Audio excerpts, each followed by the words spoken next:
Bismillahirrahmanirrahim. Assalamualaikum warahmatullahi wabarakatuh. Innal hamdalillah nahmaduhu wa nasta'inuhu wa nastaghfiruh wa na'udzu billahi min shururi anfusina wa min sayyiati a'malina. Man yahdihillahu fala mudilla lahu wa man yudlil fala hadiyalah. Wa asyhadu an la ilaha illallah wahdahu la syarika lah. Wa asyhadu anna Muhammadan abduhu wa rasuluh. Allahumma salli wa sallim wa barik ala nabiyyina Muhammadin wa ala alihi wa ashabihi wa man tabi'ahum bi ihsanin ila yaumiddin, amma ba'd.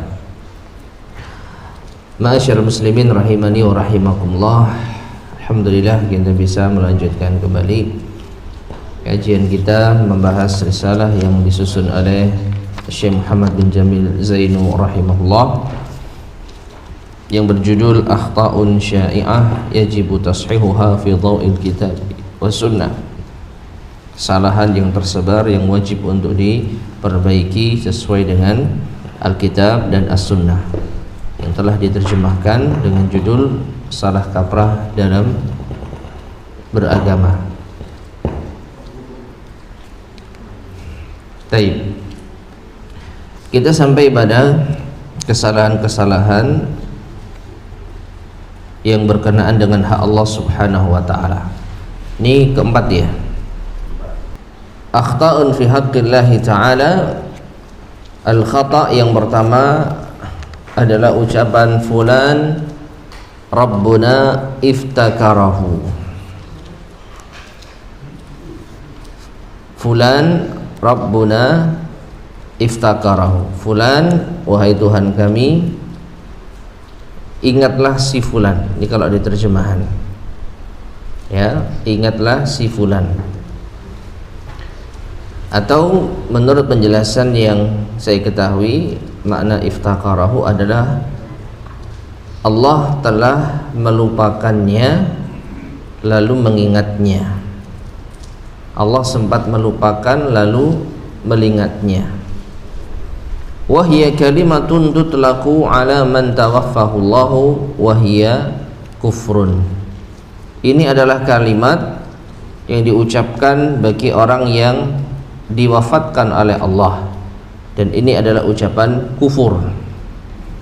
Di anna fiha nisbatal ghaflati wan nisyan ila Allah taala. Karena di dalam ucapan ini terdapat penisbatan lalai dan lupa bagi Allah Subhanahu wa ta'ala. Wa hadha tanaqqusun li rabbil alamin, dan ini bentuk perendahan terhadap Allah Rabbul Alamin. Qala Allah Ta'ala, Allah Ta'ala berfirman, fama balul qurunil ula. Maka bagaimana tentang generasi yang terdahulu? Qala ilmuha inda rabbi fi kitab la yadhillu rabbi wa la yansa. Maka Nabi Musa menjawab, ilmunya di sisi Tuhanku, pengetahuan tentang itu di sisi Tuhanku, ada di dalam Alkitab, dan tidaklah Tuhanku itu sesat, tidak pula lupa. Jadi Allah tidak lupa. Wa qala ta'ala, Allah Ta'ala juga berfirman, wa ma kana rabbuka nasiya, dan tidaklah Rabbmu, Tuhanmu itu lupa. Jadi ungkapan Rabbuna iftakarah itu kesimpulannya ada penisbatan lupa kepada Allah. Allah lupa dengan hambanya. Allah lupa dengan hambanya. Ya, ketika ada orang yang meninggal dunia lalu mengatakan hal seperti ini, maka ini termasuk di antara kalimat kufur. As-shawab, dan yang benar adalah fulan tawaffahullah au nahu dzalik. Fulan telah diwafatkan oleh Allah, bukan fulan telah dilupakan Allah, atau Allah telah melupakannya. Melupakan dalam artian Allah lupa dengannya. Allah lupa dengannya. Ya, jadi kesimpulannya menisbatkan lupa kepada Allah termasuk kekufuran. Kesalahan yang kedua, al-khata' qaulu ba'din nasi lil akhar, ucapan sebagian manusia kepada yang lain, Allahu yas'alu an halik, Allah bertanya tentang keadaanmu. Ya, termasuk kesalahan tentang Allah Subhanahu wa taala adalah ucapan seseorang kepada orang lain, Allah bertanya tentang keadaanmu. Maka ini kesalahan. Was-shawab, dan yang benar, as'alullah an yahtafiya bik aw yaltafu bik wa ma ashbahaha. Yang benar, aku memohon kepada Allah semoga Ia memuliakanmu, menyambutmu, dan semoga Ia berbelas kasih kepadamu dan yang semakna dengannya. Taib, ma'asyar muslimin rahimani wa rahimakumullah. Jadi ucapan Allah menanyakan kabarmu,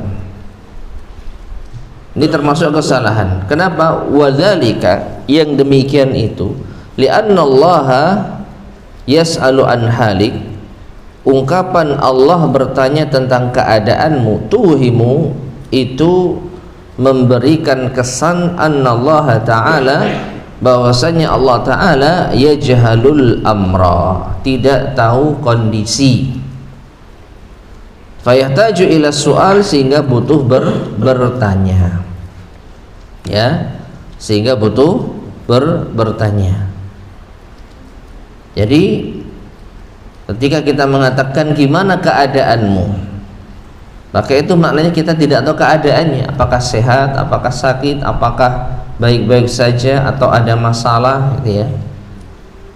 Maka dari itu kalau kita mengatakan Allah tanya tentang dirimu, Allah bertanya tentang kondisimu, maka ini jelas menunjukkan bahwa ada kesan Allah tidak tahu kondisinya, dan ini adalah bentuk perendahan terhadap Allah. Bagaimana mungkin ada yang luput dari pengetahuan Allah?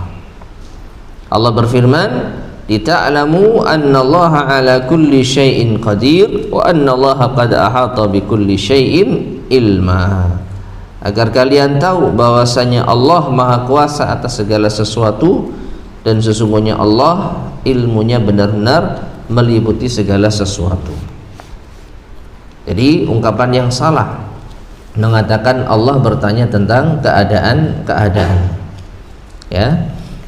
Kemudian di dalam kitab juga disebutkan firman Allah Subhanahu wa taala yang tidak ada di dalam kitab terjemah, yaitu dalam surat Al-Mujadalah ayat yang ke-7. Surat Al-Mujadalah ayat yang ke-7, Allah berfirman, "Alam tara annallaha ya'lamu ma fis samawati wa ma fil ard. Ma yakunu min najwa thalathatin illa huwa rabi'uhum wala khamsatin illa huwa sadisuhum wala adna min dzalika wala aktsara illa huwa ma'ahum aina ma kanu summa yunabbi'uhum bima 'amilu yaumal qiyamah innallaha bikulli syai'in alim." Tidakkah engkau melihat bahwasanya Allah mengetahui apa yang di langit dan di bumi, apa yang ada pada percakapan 3 orang, melainkan Allah yang keempat. Tidaklah percakapan 5 orang, melainkan Allah yang keenam. Dan tidak ada yang lebih sedikit dari itu atau yang lebih banyak, melainkan Dia, Allah, bersama mereka dimanapun mereka berada. Kemudian Allah akan mengabarkan kepada mereka apa yang mereka amalkan di hari kiamat. Sesungguhnya Allah Maha mengetahui segala sesuatu, ya. Jadi ini menunjukkan tidak ada satupun yang luput dari pengetahuan Allah. Sehingga kalau kita mengatakan Allah tanya tentang keadaanmu, berarti Allah nggak tahu, kan? Ada kesan Allah tidak tahu keadaannya, dan ini adalah bentuk perendahan terhadap Allah. Bagaimana mungkin ada sesuatu yang tidak diketahui oleh Allah, ya. Kemudian saya mengatakan tufidu hadhil ayah annallaha ma'ana bi'ilmih. Ayat ini memberikan faidah bahwasanya Allah bersama kita dengan ilmunya, ya. Dan ini pelajaran akidah yang sering kita sampaikan, Allah bersama kita bukan berarti Allah itu secara zatnya ada di antara kita. Allah tetap ada di atas arsy, namun pengetahuan Allah, ilmu Allah lah yang menyertai kita. Allah tahu apa yang kita perbuat, apa yang kita ucapkan, apa yang kita lakukan. Ya. Karena apa? Li'anna Allah bada'a bil ilmi. Karena Allah Subhanahu wa taala memulai dengan ilmunya. Alam tara annallaha ya'lamu. Ya. Jadi pada surat Al-Mujadalah ayat yang ke-7 ini memiliki faedah yang luar biasa tentang kebersamaan Allah dengan hamba-hambanya. Itu bukan kebersamaan secara zat, tapi secara apa? Pengetahuan, ilmu. Karena dimulai dengan alam tara annallaha ya'lamu. Tidakkah engkau melihat bahwasanya Allah mengetahui? Wa khatamaha bil ilmi, dan ditutup ayat ini juga dengan ilmu. Annallaha bikulli syai'in alim, bahwasanya Allah mengetahui segala sesuatu. Ya, fahuwa ma'ana, maka Allah bersama dengan kita, ya'lamu ahwalana, dengan mengetahui kondisi kita. Laisa ma'ana bidzatihi, bukan bersama kita secara apa? Zatnya. Nah, keterangan ini tidak ada dalam kitab terjemahan ya. Jadi kita bawakan agar semakin mengetahui perkara ini. Nah, jadi kesimpulannya mengatakan Allah tanya tentang kondisimu, Allah menanyakan kabarmu, ini perkataan yang batil. Tidak boleh kita menyandarkan sesuatu yang mengesankan Allah tidak tahu tentang kondisi hambanya. Taib, itu kesalahan yang kedua. Kesalahan yang ketiga, al-khata'. Salah fulanun lahul mathalul a'la. Fulan memiliki permisalan yang paling tinggi. Itu kalau kita artikan secara tekstual. Al-mathalu, permisalan, al-a'la, yang paling tinggi, yang diterjemahkan dengan fulan mempunyai sifat paripurna. Ya, Allah alam bisawab, paripurna yang dimaksud mungkin adalah sempurna. Dan al-mathalul a'la, permisalan yang paling tinggi, ya maknanya sempurna. Ya. Nah, ini termasuk kesalahan. Wahiya la tajuzu ala sabilil itlaq, dan ungkapan ini tidak boleh diucapkan secara mutlak.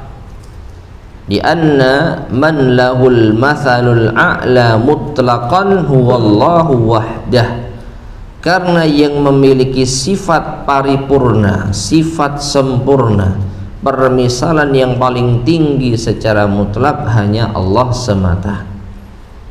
Qala Allah Ta'ala, Allah Ta'ala berfirman, walahul mathalul a'la fil samawati wal ard wa huwal azizul hakim. Dan dialah Allah yang memiliki sifat yang paling tinggi di langit dan di bumi, dan dialah yang maha perkasa lagi maha bijaksana. Jadi pada firman Allah, walahul mathalul a'la, al-mathalul a'la, permisalahan yang paling tinggi, atau kalau kita mengikuti terjemahan yang paling sempurna. Jadi dialah Allah yang maha sempurna, yang paripurna. Hanya Allah saja yang memiliki sifat tersebut. Fala tajuzu, maka tidak boleh kita mengatakan demikian kepada makhluk, illa muqayyadatan, kecuali harus diikat dengan kriteria tertentu. Seperti apa? As-shawab, yang benar, fulanun kana lahul mathalul a'la fi kada wa kada. Fulan memiliki permisalan yang tinggi, Ya, kalau di terjemahan dijadikan contoh dalam masalah ini dan itu, maknanya dia memiliki kesempurnaan dalam hal ini dan itu, bukan dalam segala hal. Ya, itu yang membedakan. Jadi sebenarnya ini terkait dengan ungkapan bahasa Arab al-mathalul a'la, ya. Al-mathalul a'la, pendekatan makna dalam bahasa kita ya sempurna. Ya, fulan sempurna dalam segala hal. Nah, itu al-mathalul a'la. Ya, maka ini tidak boleh. Kenapa? Karena yang maha sempurna hanya Allah. Tapi kalau kita ikat dengan kriteria tertentu, fulan sempurna dalam masalah ini, fulan memiliki kesempurnaan dalam masalah itu, ya, maka ini baru diperbolehkan. Meskipun sebenarnya manusia tidak ada yang sempurna. Jadi ini lebih kepada menggunakan istilah al-mathalul a'la kepada manusia, maka ini tidak boleh. Ya, al-mathalul a'la itu hanya milik Allah Subhanahu wa ta'ala. Kalaupun mau menggunakan istilah tersebut, maka harus diikat dengan perkara tertentu, bukan dalam segala hal. Ya. Taib. Itu kesalahan yang ketiga. Kesalahan yang keempat, al-khata' al-ismatu lillahi wahdah. Al-ismah, terjaga dari dosa, lillahi wahdah, itu hanya bagi Allah saja. Ya, perhatikan, al-ismah, terjaga dari dosa, lillahi wahdah, hanya bagi Allah saja.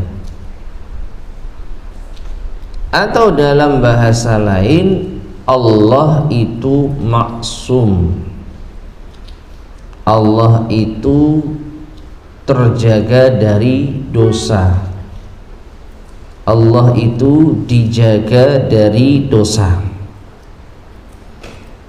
Maka wadzalika ta'birun khati'un, ini ungkapan yang keliru, salah. Li'annal ismah, karena ismah, terjaga, terpelihara, la buddalaha min asim, itu mengharuskan adanya yang menjaga, yang memelihara. Ya, jadi Allah dijaga dari dosa, maka ini mengisyaratkan atau mengesankan ada yang menjaga Allah. Ya, supaya Allah tidak melakukan dosa, maka Allah dijaga. Nah, ini jadi menggunakan kata ismah, maksum bagi Allah, itu memiliki kesan yang tidak baik. Padahal wahwal khaliqu wahdah, Allah lah pencipta satu-satunya, wa ma'adahu makhluk, dan selain Allah itu makhluk. Bahkan Allah yang menjaga, bukan dijaga. Allah yang memelihara, bukan dipelihara. Walaysa lahu asimun, dan tidak ada bagi Allah yang menjaga, tidak ada penjaga bagi Allah. Wasawab, maka yang benar adalah as-sawabu, qaulu as-sawabu fi kalamillah wa fi kalami rasulillah, wa as-sawabu fi kalamillah wa kalami rasulih sallallahu alaihi wasallam, al-ismatu li rusulihi wa anbiyaihi. Ya, jadi yang benar adalah tentang firman Allah dan sabda Rasulnya, al-ismatu li rusulihi wa anbiyaihi. Ya, kemaksuman, keterjagaan dari dosa itu berlaku bagi para nabi dan rasul-rasulnya. Ya, Nabi SAW bersabda, wal maksumu man asamallah, orang yang maksum adalah orang yang dijaga oleh Allah, dalam Sahih Al-Bukhari. Ya, jadi sekali lagi Allah itu maksum. Ini ungkapan yang keliru. Meskipun mungkin niatnya baik. Kenapa? Nggak mungkin Allah itu berbuat dosa, kan gitu. Niatnya itu menjauhkan Allah, meniadakan Allah dari dosa. Allah tidak dosa, Allah tidak zalim, Allah tidak berbuat yang tidak baik. Ya. Tetapi penggunaan istilahnya keliru. Dengan kata maksum, dengan kata ismah, ini keliru. Kenapa? Karena makna maksum itu terjaga atau dijaga, berarti ada yang menjaga. Ya. Kalau Nabi dan Rasul itu maksum, benar. Nabi dan Rasul dijaga dari dosa. Siapa yang menjaga? Allah Subhanahu wa ta'ala. Allah yang menjaga para Nabi dan Rasulnya untuk tidak berbuat dosa. Tapi Allah sendiri tidak ada yang menjaga. Ya, jadi Allah Subhanahu wa ta'ala tidak berbuat dosa bukan karena dijaga dari dosa, tapi Allah memang maha adil, Allah maha baik. Ya, Allah maha lemah lembut kepada hamba-hambanya. Jadi sifat-sifat inilah yang menjadikan Allah tidak melakukan yaitu kezaliman kepada siapapun. Ya, jadi mengungkapkan dengan ungkapan Allah itu maksum, ini keliru. Allah tidaklah maksum, bukan karena Allah tidak yaitu berbuat dosa karena dijaga, tetapi karena memang Allah maha kuasa, Allah maha adil, Allah maha baik, Allah maha lembut kepada hamba-hambanya. Itu kesalahan yang kelima. Yang keempat, afwan. Yang keenam, afwan, yang kelima. Yang kelima, al-khata' laisa fil imkani abda'a mimma kana. Ini termasuk di antara hal yang mungkin agak sulit dipahami, ya. Laisa fil imkan, tidaklah mungkin, abda'a mimma kana, Allah menciptakan hal yang baru dari sebelumnya. Tidak mungkin Allah menciptakan hal yang baru dari sebelumnya. Ini apa maknanya ini? Bingung ya? Sedangkan wassawab, yang benar fil imkan abda'a mimma kana. Mungkin saja Allah menciptakan hal yang lebih baru dari sebelumnya, tentu apabila Allah menghendakinya. Ma'asyar muslimin rahimani wa rahimakumullah. Jadi menafikan dari Allah sesuatu yang tidak mungkin. Tidak mungkin Allah menciptakan hal yang baru dari sebelumnya. Ya. Kenapa ini termasuk kesalahan? Karena Allahu ala kulli syai'in qadir. Allah maha kuasa atas segala sesuatu. Dan saya tidak paham apa yang dimaksud dengan menciptakan hal yang lebih baru dari sebelumnya. Ini yang menjadi agak sedikit rancu. Tidak mungkin Allah menciptakan hal yang lebih baru dari sebelumnya. Apa ini kira-kira yang dipahami? Mungkin menciptakan sesuatu yang sama, misalnya nih, manusia dulunya seperti ini, sekarang manusia menciptakan yang lebih baru lagi, matahari, upgrade manusia gitu. Manusia versi 201.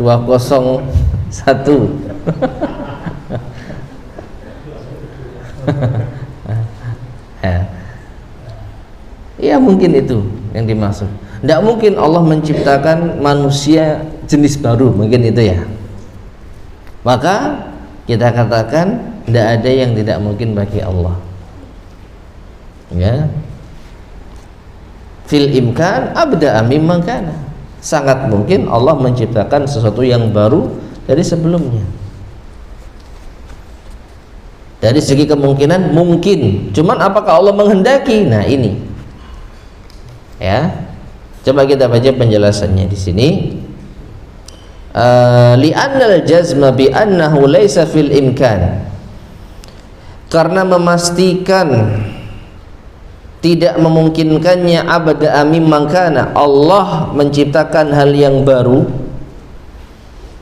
Minat takahudi bil ghaib, ini termasuk menduga-duga perkara yang gaib. Termasuk menduga-duga perkara yang gaib, kayak dukun, ya. Wa umurul ghaib, dan hal gaib la ya'lamuha illallah, tidak ada yang mengetahui kecuali Allah. Qala Allah Ta'ala, Allah Ta'ala berfirman, wa indahu mafatihul ghaibi la ya'lamuha illahu, dan di sisi Allah lah kunci-kunci gaib, kunci-kunci ilmu gaib. Tidak ada yang perkara yang gaib, tidak ada yang mengetahuinya kecuali Ia. Ya. Wallahu ta'ala fa'alul lima yurid, dan Allah subhanahu wa ta'ala maha melakukan apa yang Ia kehendaki. Qala ta'ala, Allah berfirman, wa rabbuka yakhluqu ma yasha' wa yakhtar, dan Tuhanmu menciptakan apa yang Ia kehendaki dan memilihnya. Taib, ma'asyar muslimin rahimani wa rahimakumullah. Jadi menganggap tidak mungkin Allah melakukan sesuatu yang baru menurut kita, ini termasuk kesalahan, ya, meskipun sekali lagi bukan berarti ketika kita mengatakan mungkin itu akan terjadi. Contoh tadi, nggak mungkin Allah menciptakan manusia versi baru, ini salah. Jawabannya apa? Loh, mungkin, sekedar mungkin itu mungkin. Kenapa? Karena Allah Maha Kuasa. Kalau Allah menghendaki menciptakan manusia versi 2, versi 3, ya, menciptakan matahari lebih dari ini, ya, atau menciptakan bulan yang lebih dari itu, maka mungkinnya mungkin. Mungkin nggak? Mungkin. Kenapa? Allah Maha Kuasa atas segala sesuatu. Ya. Yang jadi masalah apakah Allah menghendakinya? Nah, ini wallahu a'lam. Tapi ketika kita mengatakan tidak mungkin, berarti kita seakan-akan tahu ilmu gaib. Ya. Dan betapa banyak perkara-perkara yang menurut kita nampaknya tidak mungkin, namun Allah subhanahu wa ta'ala menghendakinya. Gak mungkin ini terjadi, ternyata terjadi, ya. Maka jangan sekali-kali kita mengatakan tidak mungkin bagi Allah subhanahu wa ta'ala. Jadi semua itu mungkin. Kenapa? Karena Allah Maha Kuasa atas segala sesuatu, dan Allah Maha menghendaki apa yang Ia inginkan. Wallahu a'lam bishawab. Taib, yang keenam. Nah, yang keenam ini sampai yang ke-9, ya, itu di kitab asli tidak ada. Jadi Allah alam ini cetakan terjemah ini nampaknya versi baru, ya. Versi baru, namun saya tidak menjumpai di kitab aslinya. Jadi kita baca dari terjemahan. Taib, yang keenam, termasuk kesalahan adalah orang berkata Allah kabir,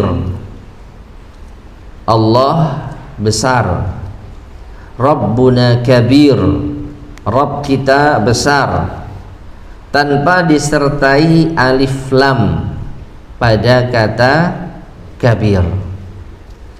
Ya, yang benar Allahul kabir, Allah Al-Kabir. Atau kalau tidak mau atau tidak menggunakan alif lam, maka kita gunakan akbar. Allahu Akbar. Akbar itu yang paling besar atau yang maha besar. Atau kalau menggunakan alif lam, Allahu Al-Kabir. Dan Al-Kabir ini terdapat di dalam firman Allah Subhanahu wa taala. Dalam surat Saba ayat ke-23 Allah berfirman, wa huwal aliyyul kabir, dan dialah Allah yang maha tinggi lagi maha besar. Ya. Di sini kita perlu memperhatikan detail tentang penyematan nama dan sifat Allah Subhanahu wa taala. Di dalam masalah akidah asma wa sifat sangat penting. Apa itu? Tidak boleh kita mensifati dan menamai Allah yang tidak ada dalilnya. Atau lebih mudahnya, kita hanya boleh menamai dan mensifati Allah Subhanahu wa taala sesuai dengan apa yang Allah namai dan sifati di dalam kitabnya, dan sesuai dengan apa yang nabinya namai dan sifati di dalam hadis-hadisnya. Ya. Dan ini termasuk di antara hal yang penting. Kenapa?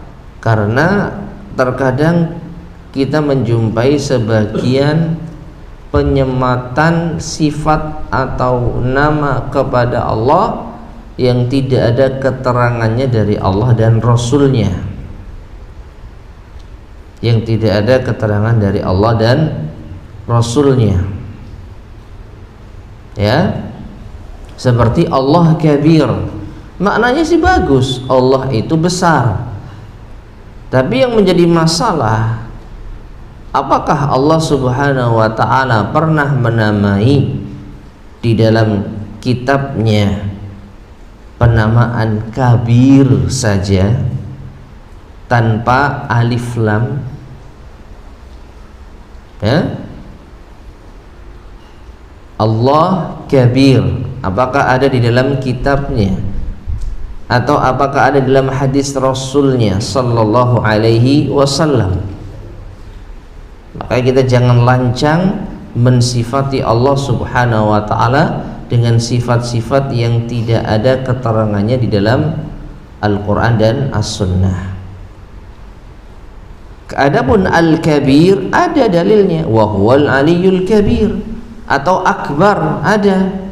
Ya, ketika kita takbir kita mengucapkan Allahu Akbar, bukan Allahu Kabir.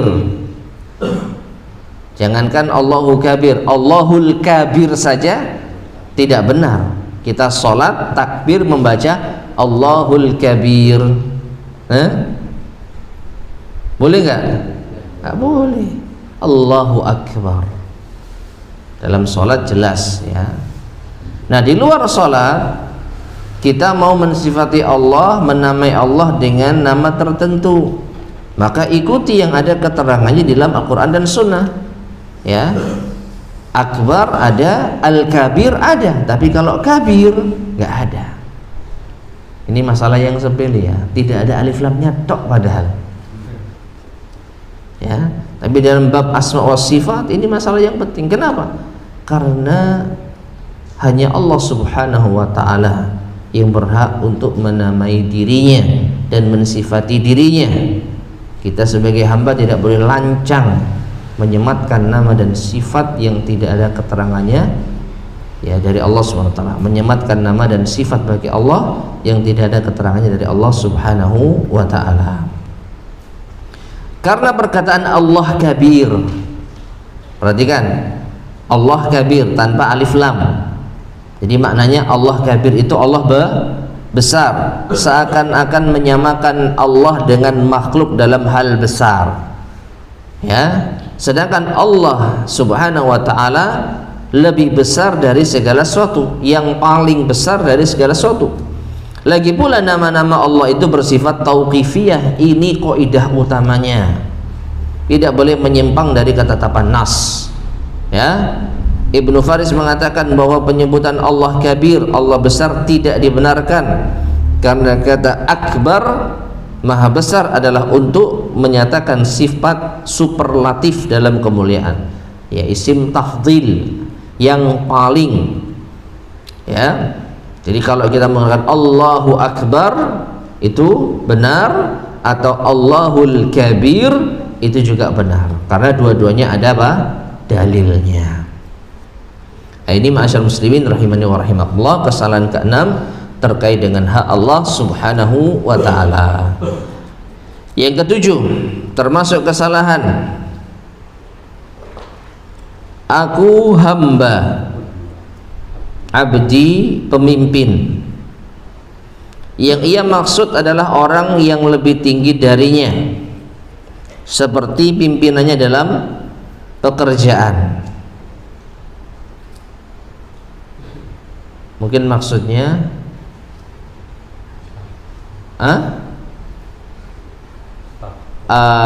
dalam bahasa Arab apa, pos itu apa? Apa namanya? Mudir itu apa? Direktur. Ana Abdul Mudir. Nah, saya ini hambanya direktur. Ya. Maksudnya apa? Maksudnya itu saya ini pelayannya, saya ini suruhannya. Cuman dia menunjukkan sifat penghambaan untuk menunjukkan direktur mau apapun saya layani, ya, sehingga dia mengatakan ana Abdul Mudir atau Amir nih, saya adalah hambanya pemimpin, Abdul Amir, ya. Pemimpin mau melakukan apapun, saya siap melayani, saya siap melakukan. Nah, jadi dia memposisikan seperti hamba, ya. Jadi seperti pimpinan dalam pekerjaan. Kalau pekerjaan ya mudir, ya, bos, direktur. Yang benar apa? Jelas, ana Abdullah, saya hamba Allah, bukan hamba selainnya. Jadi menyematkan sifat hamba bagi makhluk itu hanya boleh kepada Allah. Kalau kita sebagai pelayan, ana khadim, boleh. Saya khadimnya fulan, boleh. Karena khadim itu bukan menunjukkan makna penghambaan, ya, bukan menunjukkan makna penghambaan. Ya, kalau abd, hamba, nah ini jelas menunjukkan penghambaan, maka tidak boleh seseorang itu menghambakan diri kepada selain Allah. Taib. Dalilnya adalah firman Allah Ta'ala dalam surat Ali Imran ayat 79, maka li basharin ay yu'tiyahu Allahul kitaba wal hukma wan nubuwah thumma yaqula lin-nasi kunu ibadan li min dunillah. Tidak pantas, tidak sepatutnya bagi seorang manusia, ya, tidak sepatutnya bagi seorang manusia yang Allah berikan kepadanya kitab dan hikmah dan kenabian, lalu ia berkata kepada manusia, hendaknya kalian menjadi hamba-hambaku, ya, bukan hamba Allah. Jadi ini tidak dari dua sisi. Setinggi apapun kedudukan manusia, sampai pun dia raja, penguasa, tidak boleh dia menganggap rakyatnya sebagai hamba. Ya, dari sisi orang yang ada di atas, raja, pemimpin, bos, direktur, tidak boleh dia menganggap bawahannya, rakyatnya sebagai hamba. Di sisi lain, seorang yang berkhidmat kepada tuannya, seorang yang berkhidmat kepada atasannya, pemimpinnya, direkturnya, bosnya, tidak boleh menghinakan diri dengan menganggap dirinya hamba. Ya, sampaikan atau katakan khadim, anak khadim, saya pelayan.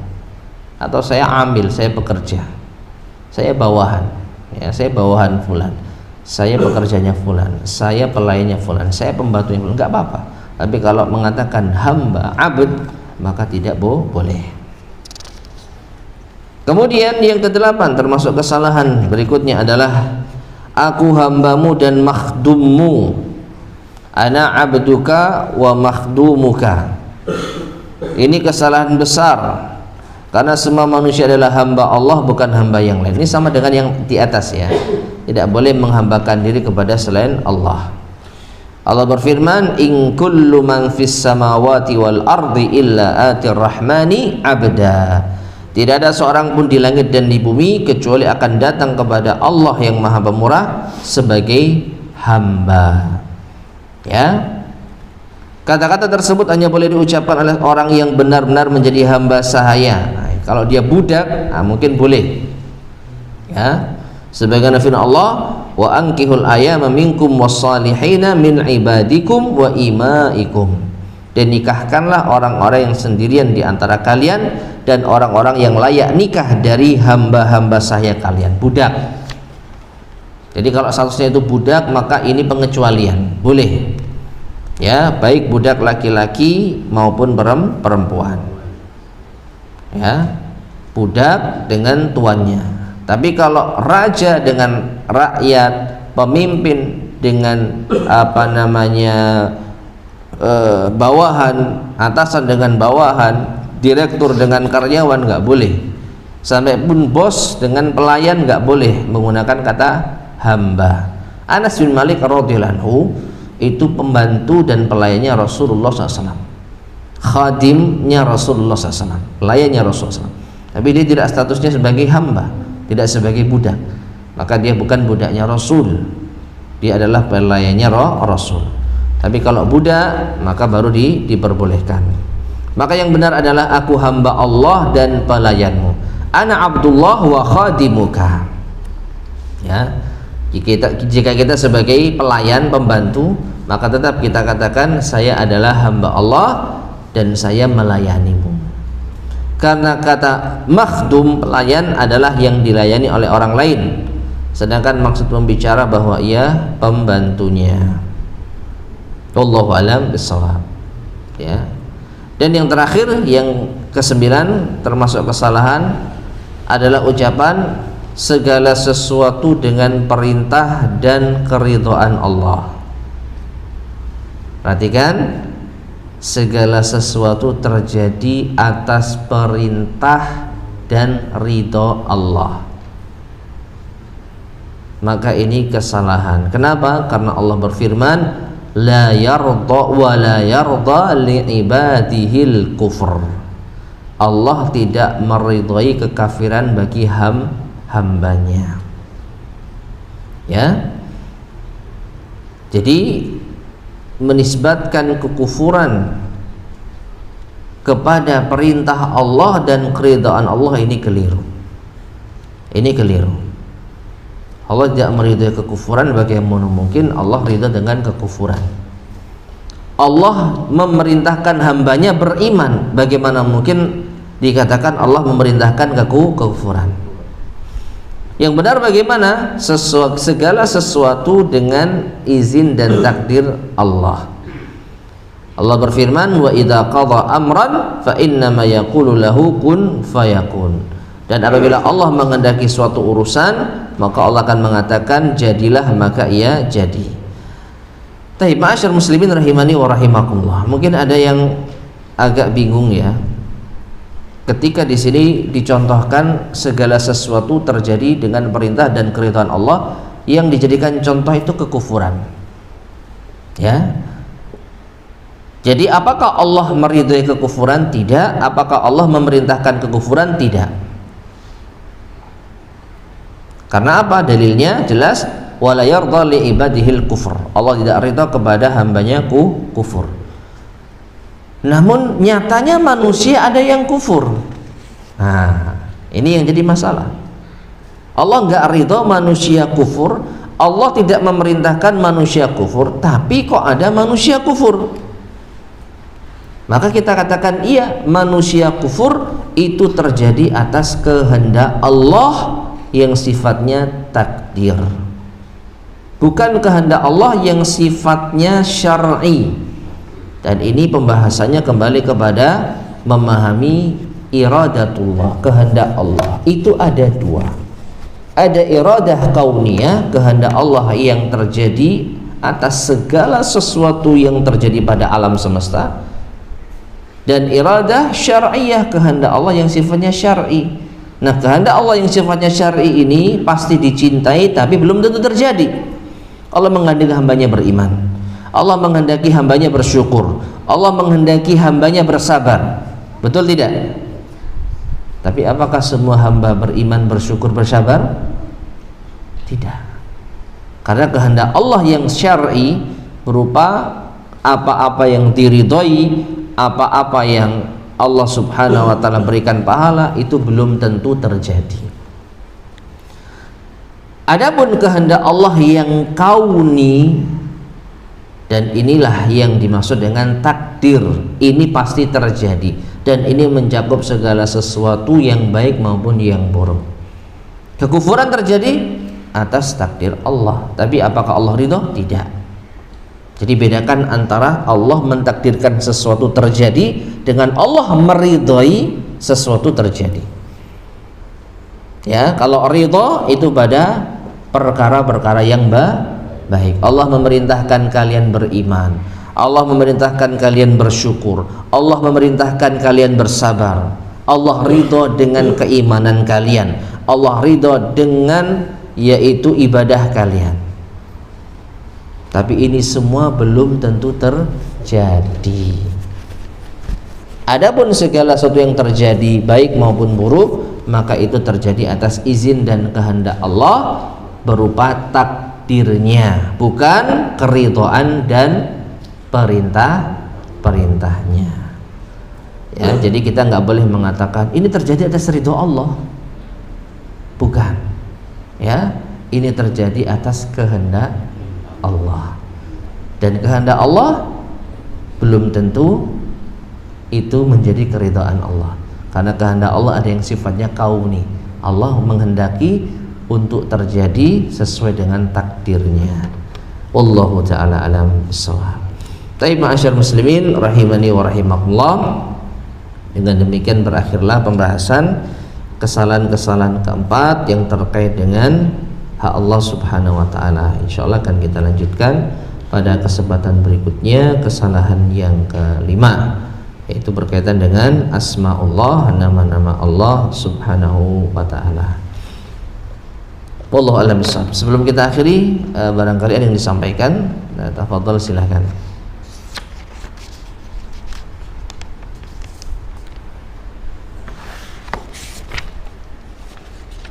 Ya.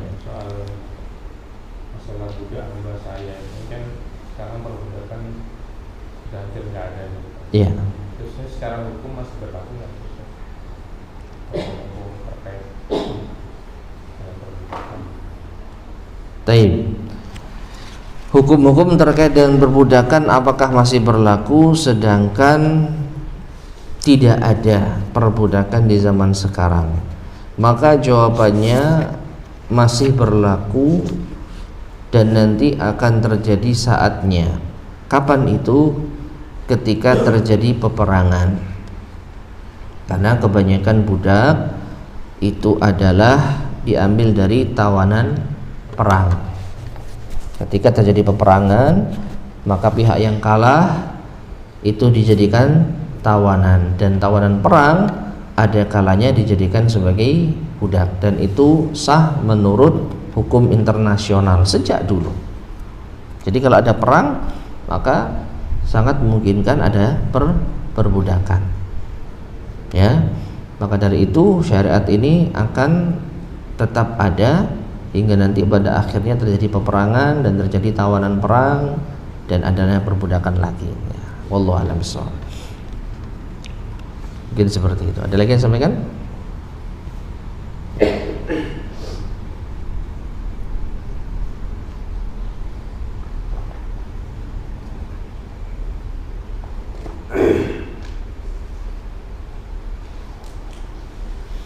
Baik, jika tidak ada, kita cukupkan sekian. Mudah-mudahan bermanfaat. Kurang lebihnya saya mohon maaf. Kita akhiri. Subhanakallahumma bihamdika asyhadu an la ilaha illa anta astaghfiruka wa atubu ilaik. Alhamdulillahirabbil alamin. Assalamualaikum warahmatullahi wabarakatuh.